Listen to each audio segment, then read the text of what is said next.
Sometimes the button sticks and you can't get the music to stop. Good evening, DPFville. Welcome to Season 2, Episode 12 of On Tap. We're naming this one, What a Long, Successful Road Trip It's Been.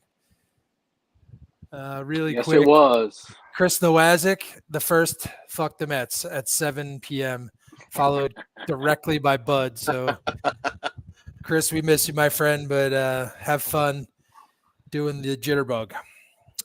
We'll start with some plugs. Don't forget, it's at the bottom of your screen. For all of your internet sound security, TV installation, and intercom access needs, check out Pensive Technology at pensivetechnology.com today. Hey, also, guys, when we're out and about and when we're doing our podcast here and when Schwarber hits a home run, you get a free one of these at select bars and restaurants around town. So we like the Philly Standard. Papa John is a big Philly Standard fruit punch guy. Yes, he loves the fruit punch. Fruit punch is the Phillies baby blue. They have an orange, which is for the Flyers, and a lime, which is green for the Eagles. So check that out today. Check it out. Bring it out to Citizens Bank Park and hook it up with your tailgate as well. I was saying when Schwarber hits a home run, check out Yards, either their website or their app, and hit the Locate Now button. And there's like 18 or 20 bars and restaurants on there where you can get a free Standard the day after Schwarber hits a homer. Also, check out our merchandise on our Facebook page on the Shop Now button. Between April 24th and May 10th, for every shirt purchased on our Facebook page, your name will be entered into a drawing for 2 free tickets to the Fuck the Mets game on 5/16. Seats will be in section 301 with the Fandemic crew, and I hear they have really pretty good beer that you guys can purchase there that's made by the Fandemic folks. I'll have to try that when we get out there. Actually, I'm going Tuesday, so I'll probably try it then. Yeah, that's a good one.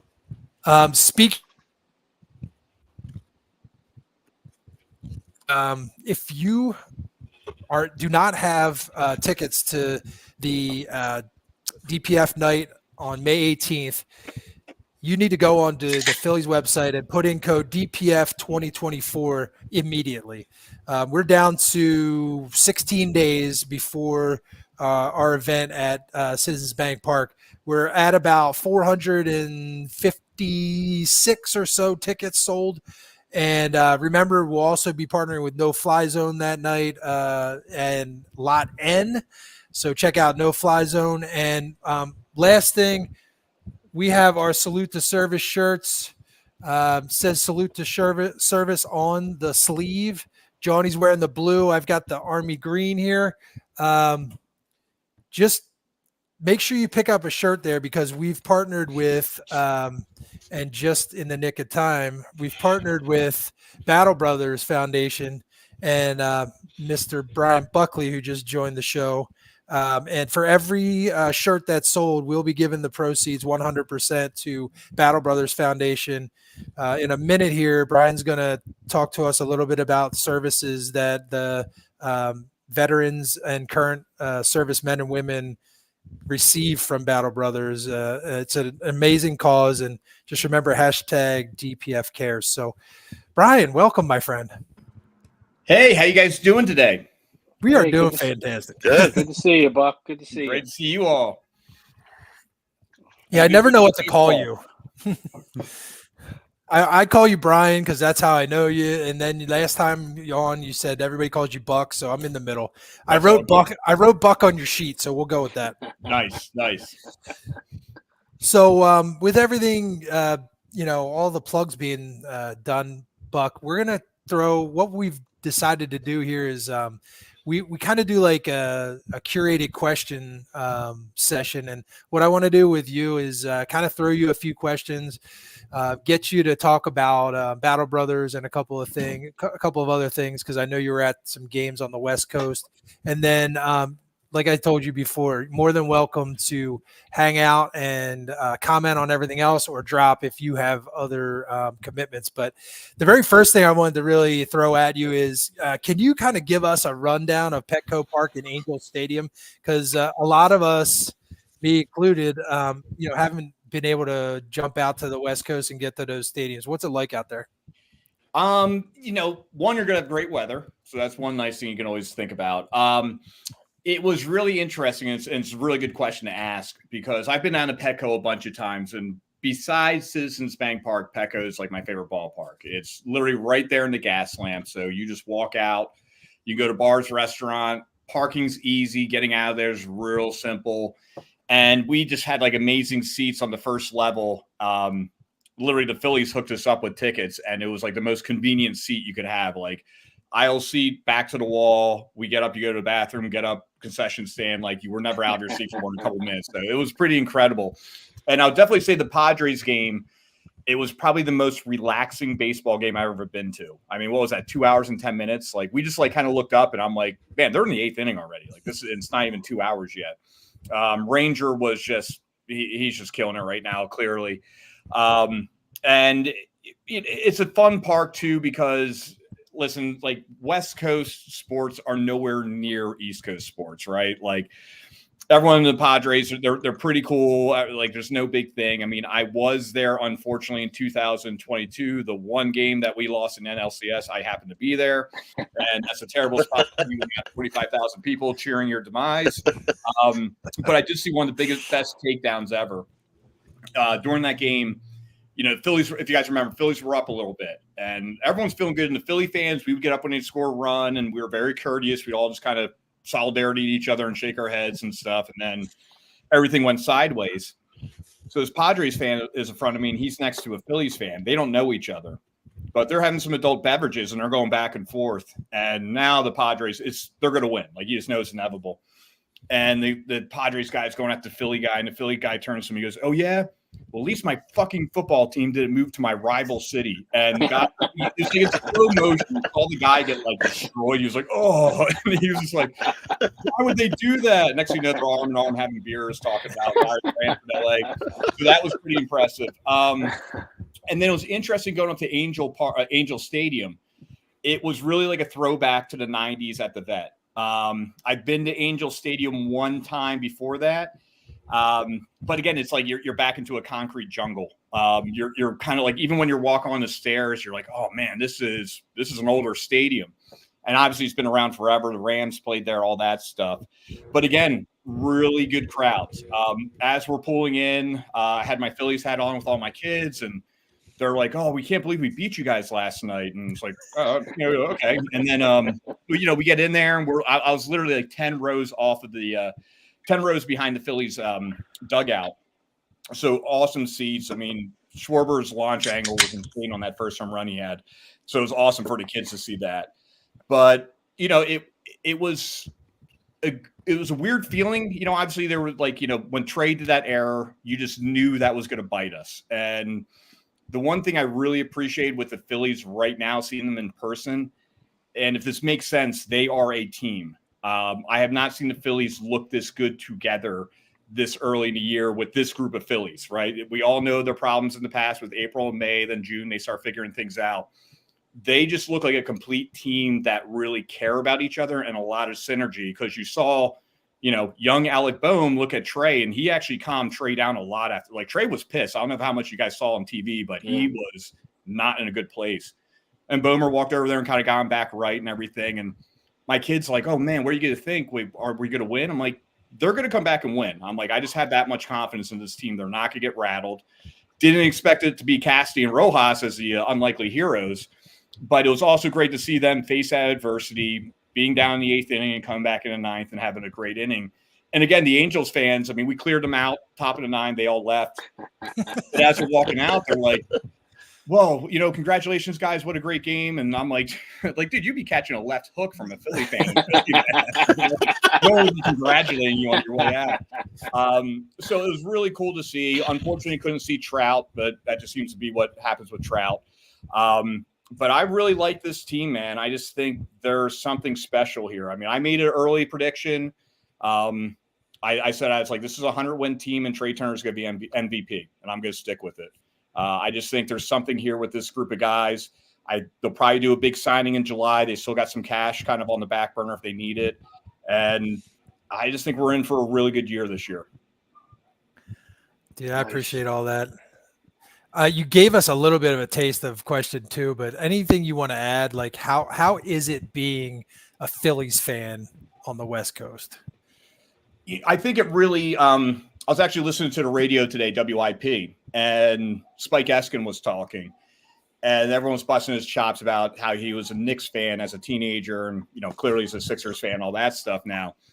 And he said something that really like kind of resonated with me. He's like, when I had to move to Chicago, he's like, it was amazing the love and appreciation you had for Philly when you leave Philly. Like, you understand how special of a place it is and how special our teams are and how our fans are.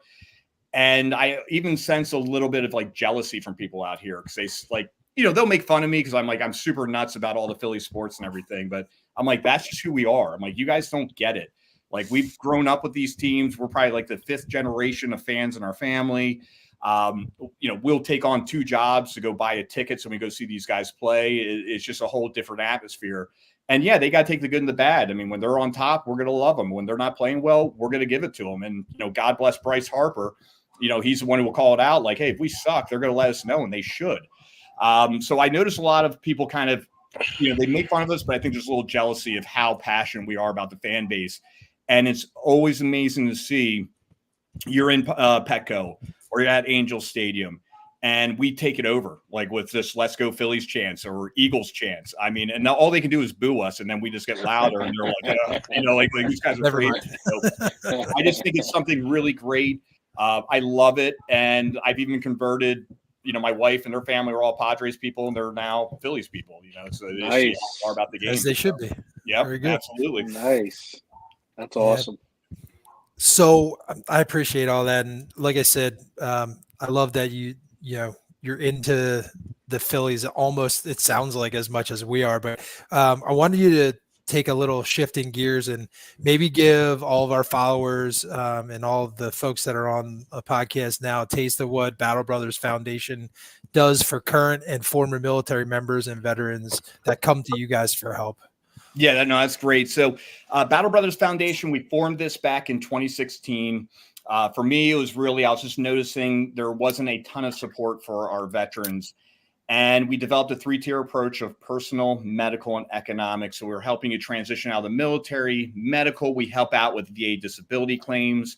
If you're in need of treatment, whether it be alcohol, opiates, post-traumatic stress, all the above, we can send you to treatment centers. We also conduct medical cannabis research. So we were given a FDA IRB approval, which means we've been cleared for human trials. And we're working with a firm out of Israel called Niamedic and the University of California at Irvine to see if medical cannabis can reduce the symptoms of post-traumatic stress with U.S. veterans. And the last part of Battle Brothers is the economic phase of where we help find that veteran a job, and not just any job, but something they want to do, something they're passionate about, so they have that same sense of purpose like they did while they served in uniform. And that way we hope we can avoid a mistake that they can't come back from. And really, we gear the program not just like you need to start here and go there. We really customize it to the needs of that veteran. So we got some pretty cool initiatives going on. One of the things we want to try to do by the end of the year is become a veteran service organization. So like kind of like a VFW or American Legion, things like that, where we can have a little bit more help with things that we can do veterans, a little more access to some money that we can do and help out veterans. And we got some really exciting things I can't get into right now. I'll probably talk about May 18th at the game because I think we'll be a little bit closer at that point. But I think it's going to be a really special year for Battle Brothers in 2024. And with your guys' help and support, it's exactly what we need.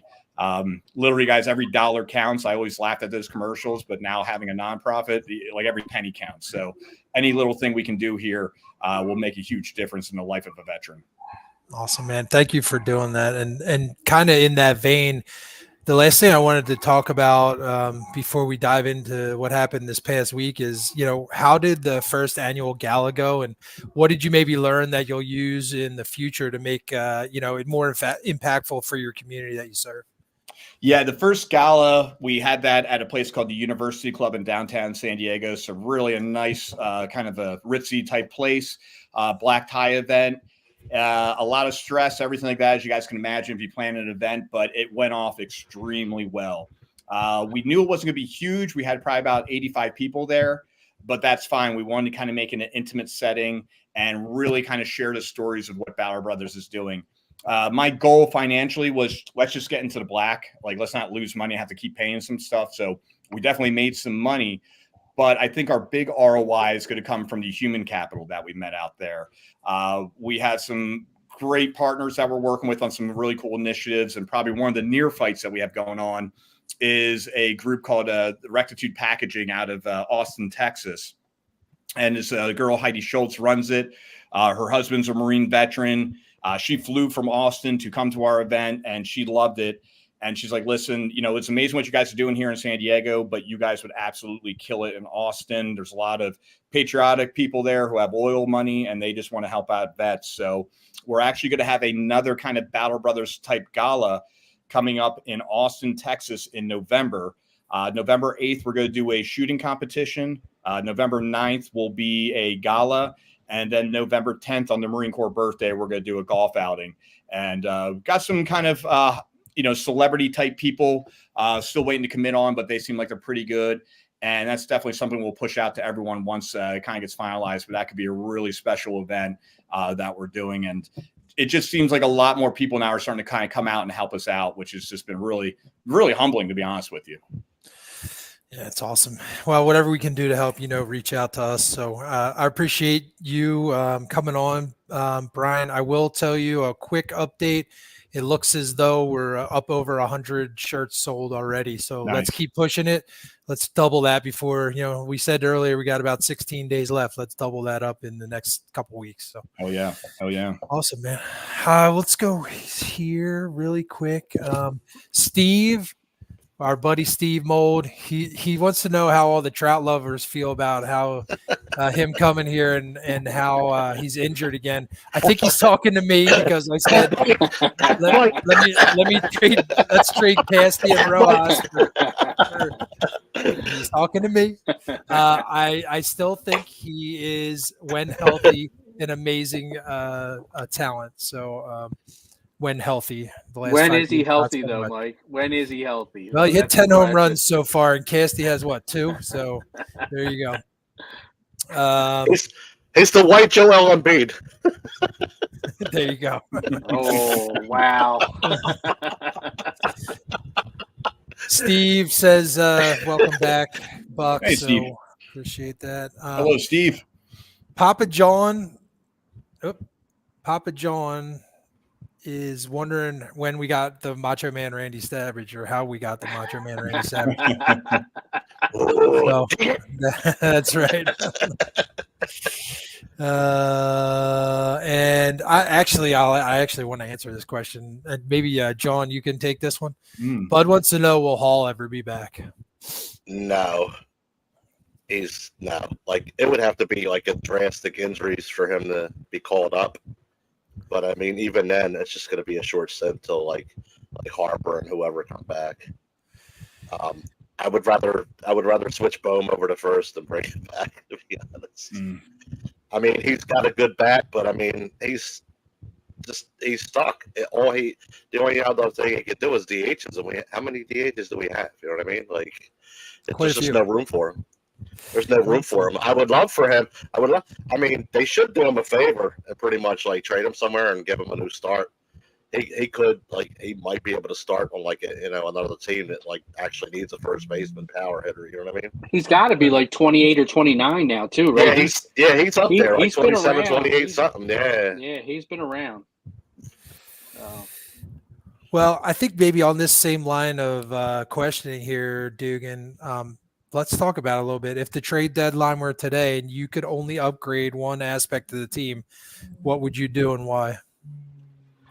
The easy answer is to look at Castellanos in right field, but you're not doing anything there with the money that he's making. So I think it would be a move for the bench. I think the bench is lacking power on that bench with the guys you have, with Merrifield, Pache, Stubbs, and Sosa. There's not a lot of pop off that bench where if you need a home run in the late innings, you can't grab a guy to just come out and pinch hit and give you a little pop, a la Matt Stairs in 2008 and some of those other guys that we've had in the past that were just big sluggers coming off the bench. So the way the team's constructed right now, I know the bullpen gets a lot of shit, but it's really just been one or two guys that have blown up. I think on the whole, the bullpen's been pretty good, and the starters have obviously been dominant. So at this point, I think the bench is where the glaring hole is. I mean, Rojas and Pache are kind of the same guy.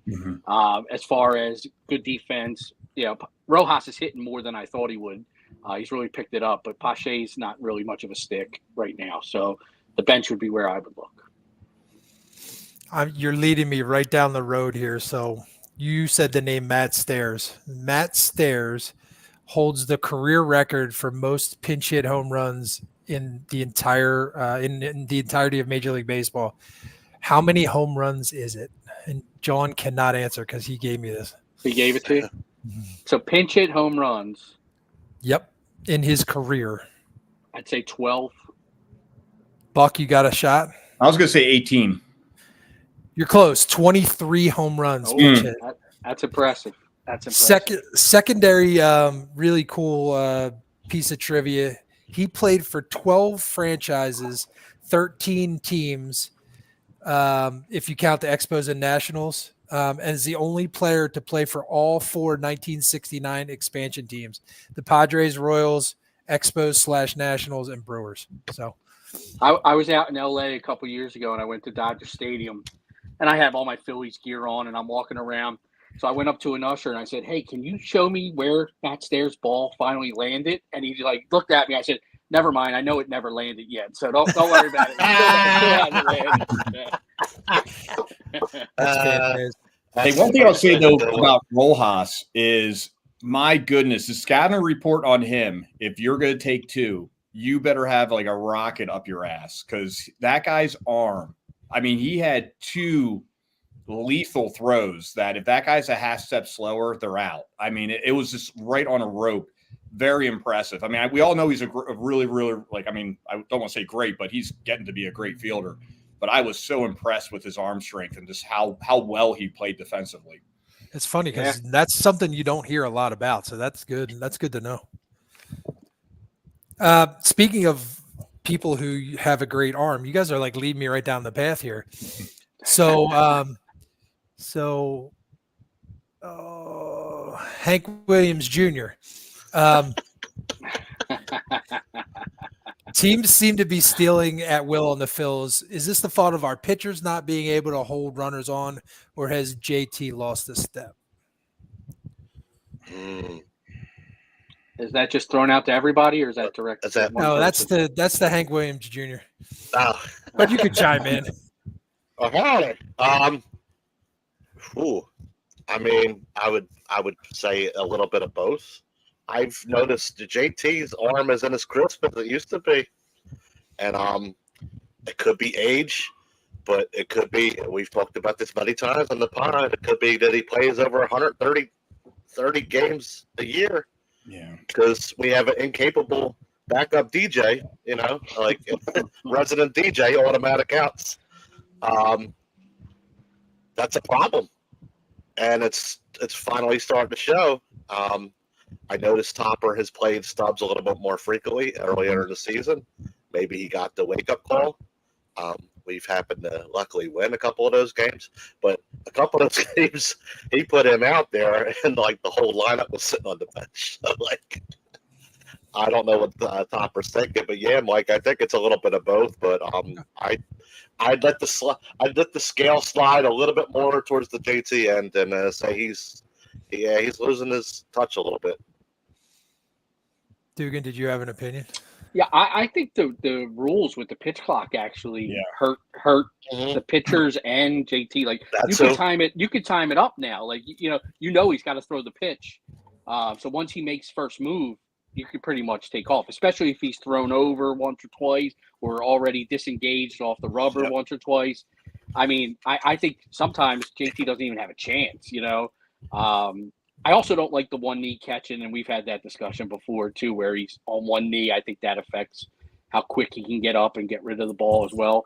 But I put it more on the pitchers and the relying on that pitch clock. I think those are the two big contributing factors. Duke, and I thought that was a really good point, because I'd say it'd be an interesting stat to see how many steals were after the 2 throwovers or disengagements, because I mean, we knew eventually it was going to happen. I didn't think I was going to be at the game, but the Angels pitcher got a balk.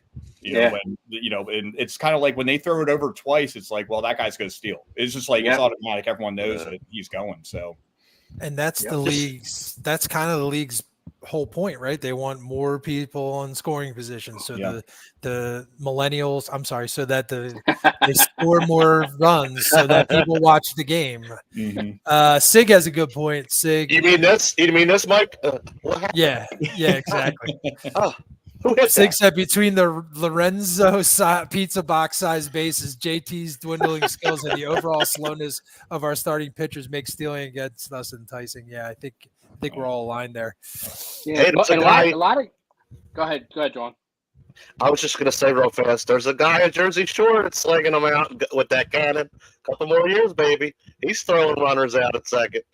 And I think it goes back to what we were saying on the last pod too, Mike, with like the relying on power pitching. A lot of these guys have the big leg kick and the big arms now, and they're not doing the slide step anymore and the little quick jab to the plate to get the ball there and kind of, hold the runner on a little bit with the slide step. So I think it's a combination of a lot of the rules of baseball have made it easier to steal bases. And you can't do the Nestor. You can't do the Nestor Cortez either. I remember I sent you that. I sent you guys that in the chat. It did the little fake move. He didn't get a balk for that either. That guy. Nestor Cortez. I had to think about that one. Dugan, I'm just real quick with Ranger. He came out and threw up a 0 in the bottom of the first after Bohm gave him a 2-0 lead. Talk about the importance of a shutdown inning like that, will you? Oh yeah, I mean, I think that's something we had problems with in the past. The Philly starters, it always seemed like once we scored a run, we'd give it right back in the next inning. So, shutdown innings are huge, especially early in the ball game when you can get a little momentum with maybe a Schwarber leadoff home run, or like you said, Bohm hits a homer in the first inning. Too many times last year, I think the Phillies had to come back in games because we were the ones giving up early runs.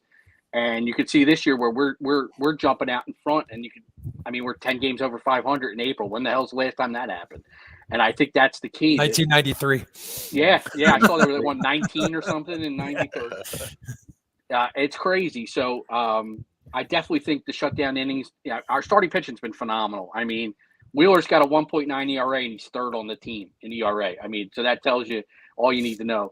So it's huge. Get a lead, get some momentum, and then kind of step on their throats a little bit the first couple innings and maintain that lead is huge. It's huge. Yeah, I agree with that. Quick trivia, since we were talking about Alec Bohm putting us up. Alec Bohm was named NL Player of the Week on Monday. Trey Turner won the week before. It's the first time 2 Phillies have been named NL Player of the Week in consecutive weeks.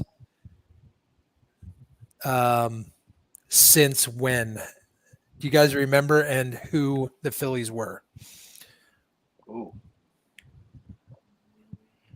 I mean, you got to say 08, like Howard and J-Roll or something. You are wicked close. Oh, was it Utley? No. I'm gonna go the year after, and I'm gonna say Ibanez and Utley. You said 09, right? Yeah. Yeah. 09 is correct. 09 is correct. Yeah. Howard is correct. We need one more player of the week. Cliff Lee. Negative. Well, I didn't think about a pitcher. It's not a pitcher. No. Victorino. Yeah. No. Worth? Jason Worth. Wow. Good call. Attaboy. Let's see. Yeah, I was just going for Raul, just off the beaten path, maybe like you know what I mean? Because he I had thought a great year that year. like role player He had a great year that year or something. Yeah. That's awesome. Good Let's question. see here. Pedro Feliz. So, kind of sticking with pitching, with our pitchers and that topic, John. Thoughts on Nola's outing? What were the positives, and maybe what could he improve upon for his next 3 to 5 starts? Which one was that, over the weekend? Yeah. I did not see that one, but I watched the highlights. I watched some highlights. I think with him, he I mean, we've ragged on him last year and like letting up a meatballs, and he'll let up a meatball here or there. I think with him, he gets. I don't know if anybody else sees it. I mean, I'm sure I'm not the only one. He'll get rattled and he'll get in his head a lot. Like when he's even if he's not losing yet, just if he's down in the count, you'll see him start getting frustrated and go, doing the breath thing and shrugging Eeyore shoulders, like Chris calls him Eeyore. Like I just see him get in his own head and get rattled some. Like if he could take that mental part out of it and just like concentrate on just like focus on the job at hand and what he has to do, I think that'll make a big difference. I think on the other hand too, he's I haven't seen it overdone like in other years, and I'm glad he's not throwing that hanging curve as much. Like he's throwing it, but he's throwing it at the right times and not the wrong times, like we've seen in years past, especially last year. Just letting that hang over like a dangling carrot and someone knocks out of the park. So, I mean, as long as he mixes up his repertoire enough and tries to get out of his own head, I think it'll mean a great deal going down the stretch. Do you think on like a human factor side? I mean, obviously the starting pitchers pitching is great, so it's got to be really good, healthy competition there with the 5 or 6, whatever you want to say. I was kind of surprised to see Turnbull go out there, but also, I mean, if I'm him, and he's emotional. I mean, he gets down, that might be it for him. But your bullpen's doing what they got to do, and those bats are only going to get better as the summer comes up. I mean, he's got to feel like, okay, Wheeler, he threw a meatball, the guy hits it for a home run. That's going to happen sometimes. You have one bad pitch, and they're going to take it. But you got to think in the back of your mind, like, okay, that's gone. I got all this arsenal around me. Yeah. Just do my job. Bill. That's kind of what happened too, right? Yeah. He gave up the homer early, then he locked in. Mm-hmm. To me, in the next few games, I'd like to see him try and work that to left-handers, the one that comes off their hip. Yes. Yep. Or to righties, the one that comes on the outside corner. It's the same pitch, but that's the one that I haven't seen him have command of lately, like this year at all. His curveball looks amazing most of the time. To John's point, he hasn't had that hanging curveball issue. He's got that new whatever they want to call it, cutter, slider. I call it a slider, sweeper. The sweeper. Whatever you want to call it. He calls it the mutter. Whatever it is. That fast, that 2-seamer that comes off of the hip or back onto the outside corner, that's the one I'd like to see him work. Yeah, I think he's been great. I mean, we give him a lot of shit, but after his first start this year, he's been great. And if he wasn't giving up home runs, he's not giving up anything. Like, if he can keep the ball in the ballpark. The one thing I'd like to see him do more, he does usually go deep in games, which is fantastic for the bullpen. But I think he gets to be a little bit of a nibbler sometimes where he gets a guy ahead 0-2, 1-2, and then he, next thing you know, it's a full count. These guys are fouling, and his pitch count goes up and up and up. So I'd like to see him be a little more aggressive when he gets ahead in the count, try and put guys away earlier. Not that he has a problem. I mean, he pitches into the 7th inning almost every start. He goes deep. But he's been great this year. If he keeps the ball in the ballpark, he's tough. He's really tough. That's a Nola. Yeah. And the last time I remember him letting up one in a game, he kind of settled down and he was locked in for the rest of the game and got the W. But my apologies for not seeing that. I caught the game. That's like the first game this year I haven't really caught most of the game. I caught the end of it, so Nola was already out by then. But like he's really not letting up the meatballs so far this year, knock on wood. But let's hope he can keep it going. All right, Pete Dugan, I have 2 opposing pitcher questions for you in a row, but I want to answer Steve's question first. So we are very superstitious, specifically Chris and I. So he needs to know, and he wants 4 answers, 1 from each of us. He's going to the game Monday. He's gone to 3 games this year, and he's lost them all. And he wore a DPF shirt to all 3 games. Do I wear a DPF shirt or try a different shirt? Buck, you start. Okay. Yeah, I'm the same way. Like, literally wore the same outfit to both games this weekend, and we went 2-0. So, You're our people. yeah, I would. I'm going to steal Bud Dolk's answer here, and I like that one. I think ditch the shirt, but grab a DPF hat, and you're good to go. I think that's a good way of looking at it. Jürgen? I want to ask Steve. Maybe he had the same underwear on all 3 games.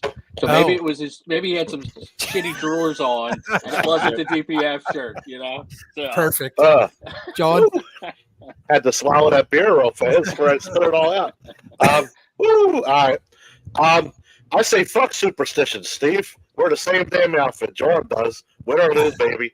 DPF it. And shit, I might come down and join you Monday in the full costume. Fuck it. Let's go, Phils. And my answer, Steve, is sell your ticket. Oh. I'm a little pissed if Steve only has 3 DPF shirts. He better have more than 3. Yeah. He should have one for each brewery. Oh, God. I don't think we make that many. All right. Back to a couple questions. Like I said, I got 2 back-to-back. So I'll ask one, then the other one. So Musgrove pitched the other night against the Phils, and his bio claims he throws 6 different pitches. In that game, he only used a fastball and a slider. Why do you think that is, and why would he not utilize his whole arsenal? Is this for me? Yeah. I think if you got 6 pitches, you might not have any. I think that's way too many pitches. You need to know what works. I think maybe 4 is probably tops for a starter. Those last 2, and I think when Crocker's on his game and he's talking about hitting, he talks about the percentage of pitches that the guy throws, his cutter, his curveball, is this, and he'll give you the last 2 pitches. He goes, I wouldn't even look for those because they're not pitches that he ever throws. So eliminate those immediately. And if he throws you one and he gets it over, tip your cap to him and say, good pitch, because you shouldn't expect him to throw that pitch. So I think Musgrove, and I think his ERA plays it out. If he's throwing 6 pitches, he's in trouble. He should probably focus on 3 or 4 and command all 3 or 4 before it's expanded to 6. Kind of why I asked the question. So thank you for going there. The second one is, so you and I pitch, Chris pitched, right? And I've always heard this, and I've always been coached this way, that a simple, repeatable mechanics are best to be successful pitcher at any level. This Tyler Anderson kid last night has a triple leg pump on every pitch. Why do you think the Angels continue to allow him to use that inefficient motion? Probably because he's had success. Yeah. And I mean, it's like a hitter. There's the pro style plate, but then you got these guys. Remember, Andre Scalaraga would stand with his belly button facing the pitcher. He's totally unorthodox, but the guy hit 340 every year and 40 bombs. I think you can't put every player in a box and say there's one way to do things. Certain guys have certain skill sets. Now, some guys, like if you remember Tim Lincecum with the Giants back in the day, he had a very unorthodox thing, and it ended up causing shoulder problem eventually. Yep. So unless this guy, I mean, no matter what you do pre-pitch, you want to make sure you're in the right slot with your arm. You don't want to be out here. You don't want, something that's going to put extra stress on your shoulder when you're throwing different pitches. But I mean, it's all about deception, right? So maybe he's trying to use the leg kick to deceive the hitter. Nestor or Cortez weird pump fakes and all that shit. Yeah. As long as he's not going to hurt himself doing it and he gets his body in the right position and he's having success, I think that's why teams allow guys to do that. Because I don't think you can pigeonhole every player into these are the mechanics you need to use. Guys are different. I mean, Teak with the sidearm and guys have been different and successful as long as you're not putting undue stress on your body or your arm. If you're good, you're good. I wrote that down because my calf hurts 2 days later after watching him, not let alone me doing it myself. Like I can't imagine he's not in the whirlpool 5 minutes after the game, and then the next day at least. And you could see him be a guy that could lose it real quick too if he's not in that right rhythm, and he's not, it's almost like a hitter now with these big leg kicks. If their leg kick's not timed up right, they're going to go into a slump, because that's their timing mechanism. And he's probably got the same thing with that leg kick. When he lands, when he releases, he's got to be perfect with it. So cool. Hey, trivia time. I forgot to tell Buck the rules. If you want to answer, just yell your name after I say the question. And I have 4 multiple guesses for you on this question as well. So Ranger is 4-0 with a .3 ERA in his last 4 starts. Each game has lasted 2 hours and 15 minutes or less. Who's the last pitcher in Major League Baseball to win 4 consecutive starts with each game lasting 2 hours and 15 minutes or less? Dugan. I'm not even waiting. Maddox. Nope. Oh. Do the rest of you want? That was going to be my answer. Yeah, I think one of the Atlanta big guys. That was going to be my answer. Me and Dugan are thinking alike. A. Cliff Lee, B. Jim Cott, C. Oil Can Boyd, or D. Roy Halladay? John. Yeah. Cliff Lee. Nope. C. Not Oil Can Boyd, but I love that name. I love Oil Can Boyd. Anybody in the Steve said Maddox too. Steve, you're wrong. Yeah. I was gonna say Roy Halladay. Maddox. Roy Halladay. So September of 2003 with Toronto. He also did that. It's amazing. Horse. Especially back then without the pitch clock and Yeah. Yeah, he just got it and he didn't need that pitch clock, man. Yeah. Yep. The other thing is he threw a ton of strikes, and so the people put the ball in play. He had his fair share of strikeouts. That dude had his own mental zone, man. When he was locked, he was locked. Like that's it.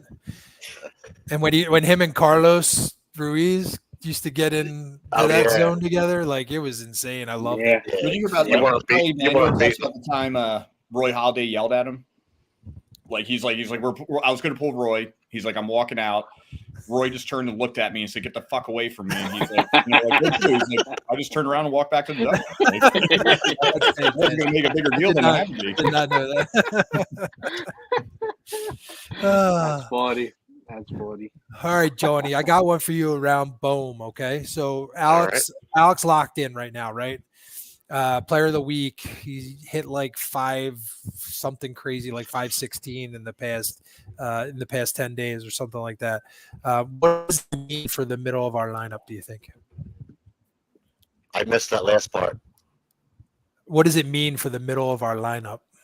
Oh, it's huge for the middle of the lineup. I would actually like them to try him out at cleanup, to be honest, instead of throwing JT in there and all. JT's been hitting and all, but Bohm's on fire. Bohm and Marsh are your hottest hitters, pretty much. Turner stepped it up too, and there's a couple others that have been hitting, but them two are on fire. When they're in there, but Bohm's really on fire. Yeah, he was 4 the other night. Yeah. I would like to see it. I would like to see that more. You missed those West Coast games, John, but he did. I think you had it 4 almost. I saw that. Yeah. I'm just talking about more often. Yeah. I would like to see them. I would like to see Topper do that more often instead of once in a while, because he's doing. He'll throw you a bone, then he'll switch the lineup for 5 straight days, and you're like, what the fuck, And people are taking notice of Bohm out here. He's starting to become a name now, where everyone's like, "Oh God, it's Alec Bohm again." And it's like, wow, you didn't hear that before. So no, that's for sure. Yeah, it's super huge, and you guys know more than anybody. I've been a big Bohm supporter, and I've been a backer since his first day. Every time someone shits on him, even when he was his first, second, third year, I've been behind him. And then all the people on Twitter, they're all quiet now, and I'm like, where you at? Where you at? What's he doing wrong now? What I'm waiting for though is, how all good things must come to an end. They always say that. He's hot right now. It's a long season. There's going to be a week where he doesn't hit. And people are going to be, this friggin' bum, DFA him, he sucks, blah, blah. You know it's coming. And I'm just going to sit back and laugh because it's like the very next week I'll probably just pick it up and just go on a tear again. The biggest thing with Bohm is he uses the whole field. Like I think he does. He's almost slump proof just the way he hits because he's not a dead pull guy. He's not a dead right center guy. He's a whole and he's developing power as he's getting older and he's been around a little bit. I mean, in my opinion, I think he's the perfect two hitter. I just not in the way the Phillies lineup is constructed right now.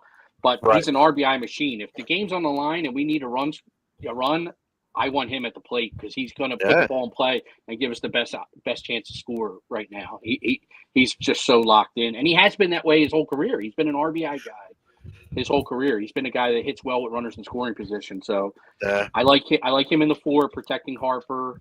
Letting Harper see some better pitching. Yeah, I think that's the perfect. I think that's a perfect spot for him, like at the cleanup for now, like right now, and just tried it out and ride it out for a while. And it's funny you said about the power, Dugan. I thought last year was going to be the year where he really harnessed his power, and he kind of did. Like he had his best stats of his career. Like he hit 20 homers last year, and he got 92 RBIs. So he's only, like you said, he always gets the RBIs, but every year it's increasing. Like I said before the season started, there's no reason he can't hit like 25 home runs, 27 home runs, maybe, and then like 100 RBIs or so. You know what I mean? Yep. Like his power's really locking in, and like you said, he uses the whole field, and like if there's people on base, like it's one of the dudes I want up at the plate. Yeah, definitely. But Bud said it best, I think. Here, homegrown stud's the best part. Yeah. Dugan, I want to ask this Angels question because it's timely and it won't wait. So they don't really have that superstar level talent right now with, Shohei gone and Trout now needing surgery, but they hustle. What can the Phillies learn from this team to make them better for the rest of the season? Yeah, I mean, I think the Phillies are they hustle. The Phillies have a lot of guys on that team that play very hard every day. But I do think that the hustling can be contagious for a team. I mean, we've been critical, I think, the last few weeks of Harper when he hits these routine ground balls. He's not even halfway down the line. And that, to me, that's uncharacteristic of Harper. Like, he's a guy that usually goes balls out every time he's on the field. So leads me to think maybe there's something going on, a little bit of an injury, a little something he's hiding and he's playing through. But, I mean, the Angels are a bunch of young guys looking to not only make an impression there, but maybe stick around in the league because they're not a very good team. And but hustle's contagious. And, I appreciate hustle on the baseball field. I appreciate teams that hustle. I appreciate guys that bring energy to teams. And they battled the Phillies. I mean, they battled them all weekend. They won the first game. The second game was like a 7-5 game, and then a 2-1 game. They're not a team that's going to just roll over like kind of like the White Sox did and the Rockies. Like bad teams that just play bad baseball. These guys are just young, not a lot of talent right now, but they battle for 9 innings. So you appreciate watching that. As a baseball fan. Dude, and I think on like a flip side of that too, what I was really concerned about with this Angels series was a trap series. I mean, the Phillies did what they had to do back home. Cincinnati, they probably let a game get away from them a little bit, but then they swept the Padres. And I'm like, man, this is a 10-game road trip. They're out here in Cali for over a week. I mean, this just might – and the Angels are kind of in a downward spiral. This could be one of those series where you sleep. And I don't think the Phillies played as well as they did down in San Diego. But still – that's why I'm really big on these guys. They're finding ways to win, and there's really no panic on them either.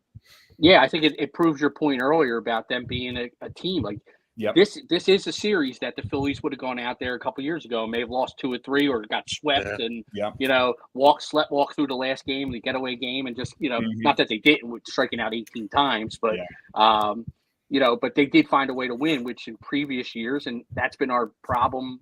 I think I looked at. They didn't win their 21st game last year until like May 20th or something like that. So we're way ahead of where we've been the previous years. And the last 2 years, we've been in the National League Championship game and the World Series. So, if they can play this way all season, it's just a harbinger of good things to come. And I think it goes back to your comment about them really looking like a team and guys that care about each other, and they're winning these games that they used to lose a couple years ago. What do you guys think of this too? Not to steal your guys' show here, but we were having this conversation, in terms of like every sport, you want that bye week, right? Like the Eagles have to get a bye week to get the NFC Championship. But to me, with the new playoff rules and the wild card and the teams that get a bye, I think they're like 0-8 or something over the past 2 years. I don't know if any team with a bye has won or not that many. Does it almost feel like you don't want to get that bye and you want to go into the wild card weekend? It just seems like those teams, like the Braves, they just kind of are not the same team in the postseason. Yeah. There's a lot of opinion on this call on that. The Braves are a bunch of whiners, and when you have 5 days off to get healthy, to your point, the people that are nicked up could really use it. Yeah. Could they get into a position where they're rusty? I don't know. You've just played 162 games. It's 5 days. How long is the All-Star break, right? The All-Star break. That's about to say, Dugan. Yeah. You got the All-Star break. My biggest concern like the Phillies, when they went on that roll 2 years ago, they were killing it at All-Star break, and you're like, oh crap, we're on fire. Now we're going to the All-Star break, and you come out stumbling again. My biggest concern with constantly being a wild card team is it's only a 3-game series, so you only have to have a couple of shitty games, and your season could be over. You're out. So I'd like to win the division once, and kind of cruise into the second round and not have to battle. Just to see how it goes, right? Yeah, just for fun. You use your pitching, and you're starting that second series with your third or fourth starter, and it'd be nice to have a Wheeler going game one in a divisional round. So let's answer Philip's question then. He said, I don't think Wheeler wants to be part of a 6-man rotation. What do you think gets done about that? I think if he wants the ball every 4 games or so, he should get it. But how would that work? And our buddy Steve has a solution. He says, everybody else seems to be good with it. Give him the ball every 5 days and rotate the other 5 around him. What do you think about that? Anybody? I don't think they're going to stick with a 6-man rotation. I think that was something that happened here, and I think Turnbull they might look at as being that like long reliever, or depending, obviously. I mean, I think Kruk gave a very candid interview. I think it was it Friday night or something, or whenever basically Sir Anthony blew it, and it's like no one really knows what to do with him. Like, will he volunteer to go back to the minors? Who knows? But I think that's something you got to worry about. And I think that's where maybe you can say, hey, put Turnbull back there. Let Sir Anthony kind of figure this one out and keep a 5-man rotation. Yeah. I know what to do with him real quick. Before we got on here. I know exactly where Sir Anthony is right now. He's out at Carl's Cards. My buddy just got an autograph and a picture with him. I said, and I commented right under his status on Facebook, drive her right to fucking Allentown after you're done. My buddy started laughing. He's like, well, I'm still here. He might read this. I think the Phils are concerned with Turnbull's innings because of the arm injuries he's had the past few years. So I don't think they'll stick with a 6-man rotation. Now, we get to September, and the Phils are pretty comfortable in the playoff picture. Maybe then you can start resting Wheeler, Nola, throw a 6-man rotation back later in the season just to give everybody an extra day of rest heading into the playoffs. But I mean, the thing I like about Turnbull is he'll be available. He's stretched out. I don't know what's going to happen with Walker. We all know the kind of pitcher he is. He's been hurt twice so far in spring training, in the knee and then the arm. So Turnbull could just be a guy just in waiting to take that rotational spot again. I mean, he's pitched great, but I also don't want to see him get hurt and lose him as a potential long man out of the bullpen, or kind of a piggyback guy on a Walker start, where Walker goes 4, he goes 4, we go, boom, Hoffman, Alvarado end the game. So I think they'll go back to a 5-man and then maybe explore a 6-man later in the season. To your point, Dugan, since his Tommy John surgery, he hasn't pitched more than 56 and 2/3 innings, and they were comfortable around 100 innings, and I think he's around 40 something right now. So I don't know if he's quite that high. He's up there though. I think he's at least around 30. I think. Yeah. So Yeah. So I was looking at that too, Mike. Your boy's still out there too, Mike. Your boy's still out there. I sent you them stats yesterday the other day. Hey, I'm not talking I'm about with him you, anymore. buddy. Sig gets mad at me. I'm with you, brother. I'm with you. He's playing in that Kenny Powers league, isn't he? He's down He there. is, You know? yes. He's got he's coming out of the bullpen in this outfit John's got So- on. So, Buck, we're talking about Trevor Bauer. You So want some noise? Oh, I'll bring the noise. I was on my baby. I was on my Trevor Bauer stump a lot, and I still think for the league minimum, he is a very good investment, very low risk. I think Yeah. I think our leaders can police his shenanigans, but I do understand if you let someone shenan, they'll shenan again, and so I get it. But his upside is bigger than his risk, in my opinion. But every time I say that, Sig gets mad at me, so I'm not saying it anymore. I pick him up for that minimum and eat that Walker money in a heartbeat. Johnny, I love this question, my friend. You sent it to me. I want you to start, but I want all of us to answer it. So Okay. no one really wants the sponsor logo, but it seems to be inevitable. So who would you want personally on the sleeve of every Philly? I got a good one. It's going to be a funny one, but I want Top Dog Law, baby. You know, the Top Dog Law guy. He'll get he's got the money, man. Giant cell phone on his ad. He's got a giant put cell him with phone. the cell phone and the money bag in the other hand, just right here, baby. But go ahead. What do you guys got? Dugan? I'm going to go with a Philly company, and I'm going to say Tasty Cake. I want Tasty Cake on there. There you go. It would match the Friday night one too. Buck? I hate it. Like I can't stand that stuff. But No. if it's gonna happen, I mean, yeah, I was thinking like a Philly thing, like maybe Chicky and Pete's, or maybe we do a Bulls barbecue out there in left field or something like that. Something that's like authentic Philadelphia. That I think we could accept.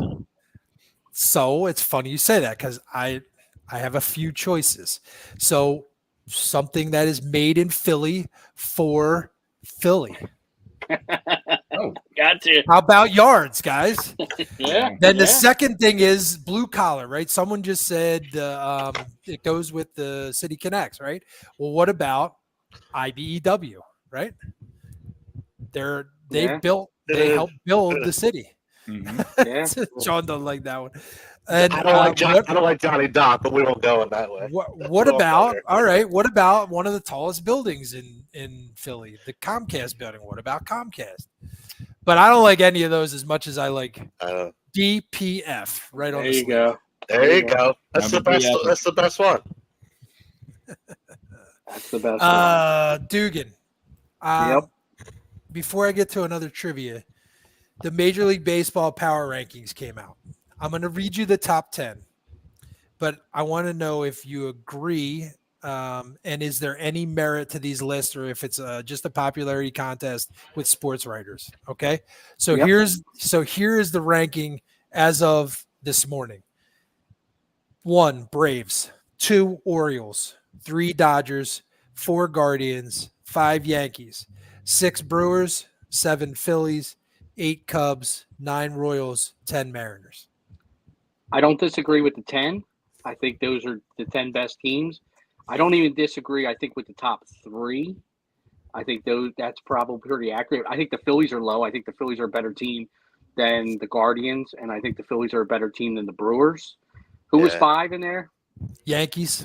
Yeah, better than the Yankees. I think the Phillies Yeah, we're should be better than the 4. Yankees. Yeah, I think the Phillies should be the 4 team there. But the 10, I like. I think they're all good. I mean, the Orioles. I love the Orioles, and I've loved not Yeah. only watching the way they play. I love the way they built this team. It reminds me of the Phillies back in 07, 08, 09. They're building from within. They're filling in guys with veteran guys that they need. to kind of take them. And they win 102 games last year, like with a young squad. I mean, when they were in Philly a couple years ago, I think they came in here and took 2 or 3 from the Phillies, and those guys were just swinging, free swingers, hitting the shit out of the ball, running the bases. And I went, man, this team, if they keep these young guys together, they're going to be a good team. They have to learn how to win in the playoffs a little bit, and I think that's what some of these veteran guys are for. But I like those 10 teams. The Royals are the biggest surprise. I mean, they've been outright. They've been great. I mean, all those other teams are supposedly going to be good. The Cubs made some good moves. They were in the hunt last year, almost made a push to get into playoffs. The Royals have been there, and it's been the starting pitching for the Royals that I think they're the only team in baseball that has a better starter ERA than the Phillies. Like, their starting pitching's been phenomenal. But I mean, I hate the Braves, but that's a fantastic baseball team. The Orioles are a really good baseball team. The Dodgers have all the superstar names, and their superstars are producing.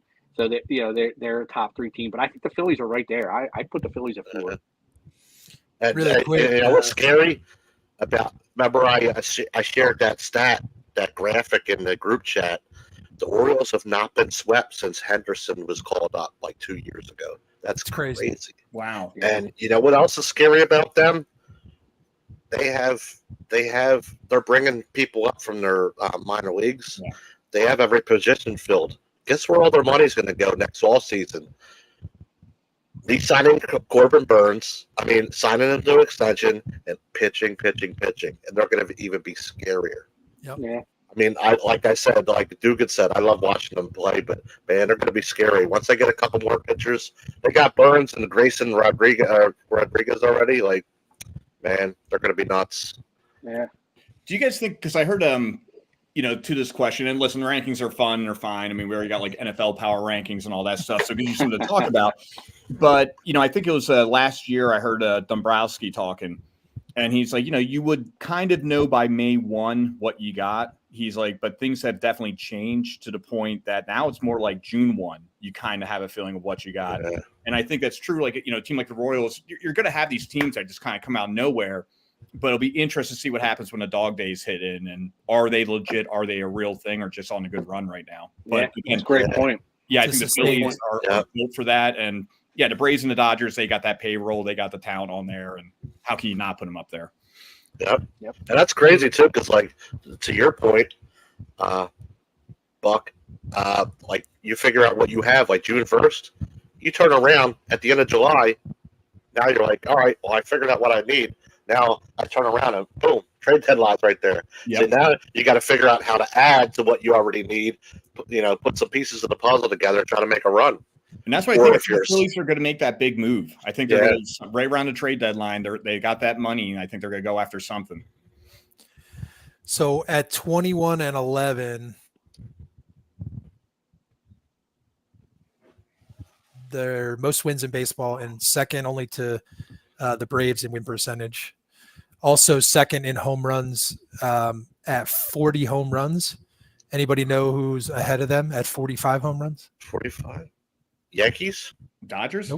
Nope. 45 home runs. 45. Milwaukee? Is it Cleveland? Is my next guess, Milwaukee. Dude, it's your favorite club, man. You just talked about them. My favorite club? The Orioles. The Orioles, yeah. 45 homers. Your second favorite, sorry. Yeah. All right. I am going to end up with a trivia question, and then we'll wrap it up, get our final thoughts. So this is kind of the style of from last week, our 19 strikeout pitchers. I have 10 players who have hit 200, who have had 200 hits in a single season more than once. So it has to be at least twice. Now, we can do it one of three ways. I've got 20 names, so 10 of them are right and 10 of them aren't. You guys can just fire away like we did on pitchers. That's the first way. I can tell you all 20, and you can guess, or we could do the hybrid like we did last time. You guys give me players, and then towards the end, I can try and give you multiple guess. How do you want to do it? Let's go round robin. Just I don't care about they throw a name out. All right. Round robin. Yeah, then we All right, knock them so- down. Yeah. So that's 200 hits has to be at least twice. So Okay. single season, 200 hits at least twice. John, Edgar Martinez. no. Mhm. Dugan, Ichiro. that is the first one. Ichiro Yeah. Suzuki. Buck, That was another one I had. Did Ohani do it? he did not Hmm. yet. Yeah. Oh, that's a layup. John, Tony Gwynn. you got it. Dugan, Jeter. Jeter is right. You're 1, 2, you got 3 so far. Buck, Ted Williams. Ted Williams is not on the list. I was surprised Wow. about that. What? Wow. Wow. Wow. That's crazy. Sorry, John. Jack Clark. Nope. Oh. Dugan. How about Stan the Man? Musial is not on the list. Wow, that's another one I thought it was. All right. Buck. Michael Jack Schmidt. Michael Jack Schmidt is not on the list. Johnny. Yastrzemski. Carl. No. Not Mike. Dugan. How about Pirate Great Bill Matlock? Nope. Buck. Pete Rose. Pete Rose is right. That's 4. There you go. That a boy. Way to save us, Buck. Jeez. Johnny.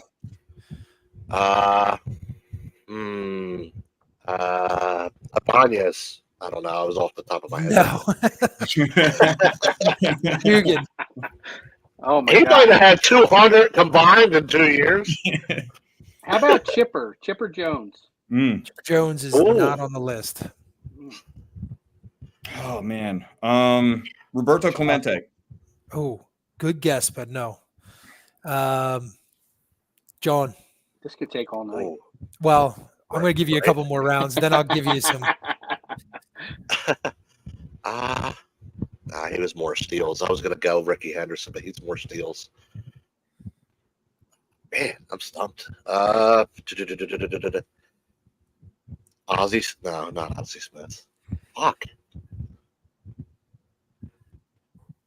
Skip me on this turn. I got. All right, Dugan. I can't even think of a name. Oh, I just had the name and it went out of my head. Oh, I got one Oh. now. Okay, go ahead. Oh, my Go- God. Go around. I just had a guy and it went out of my head. Shit. What team was he on? Here, I got one. Mickey Go ahead, Mantle. Buck. Mickey Mantle is not on the list. What the? Hmm. I can't forget. One more round, and I'll give you some multiple guess. All right. Johnny, go. Donnie Baseball, Don Mattingly. No. Will Clark. No. All right, here we go.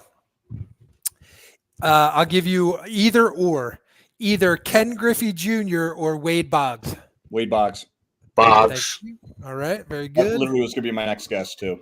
Yeah, that was on my short list. Either Hank Aaron or Jimmy Rollins. Hank Aaron. Hank Aaron. Thank And you. Aaron. Either Craig Biggio or Cal Ripken Jr. Cal Ripken Jr. Biggio. Yeah, Biggio. It's Cal Biggio? Ripken Jr. It's No, Cal it's Ripken, yeah. That was. Jr. Oh, wow. He was my guess actually that I forgot. Wow. How about either Adrian Beltre or Paul Molitor? Paul Molitor. Oliver. Yep. How about either Mike Piazza or Vladimir Guerrero? Vlad. Vlad. Vlad. Vlad, yeah. And how about either Lou Gehrig or Jim Tomei? Gehrig. Garrick. Derek, right? All right, you got it. So Pete Rose, Tony Gwynn, Wade Boggs, Cal Ripken Jr., Derek Jeter, Ichiro Suzuki, Hank Aaron, Paul Molitor, Lou Gehrig, and Vladimir Guerrero. There are your 10 players that have had 200 hits in a single season more than once. So I love that stuff. I'm going to keep doing those That's good until stuff. you, until you guys tell me no. Do we have time for that last little trivia question? Yeah, go ahead. I was just thinking of it. It might be easy to you. It might not be. I can't answer it, obviously. But who's the last living Philadelphia A? And I'll give you a hint. He's from Pottstown, Wow. if that helps. Connie Mack. we cleaned his grave. Cleaned last his year, grave, Ryan. so You he's- carried yeah. it. No. This guy is the only one living. I should have He's said still that. Oh, he's alive. living. You Oh. did. You did. Yeah, he's the only one. Yeah. Jimmy Fox. Nope. I got nothing.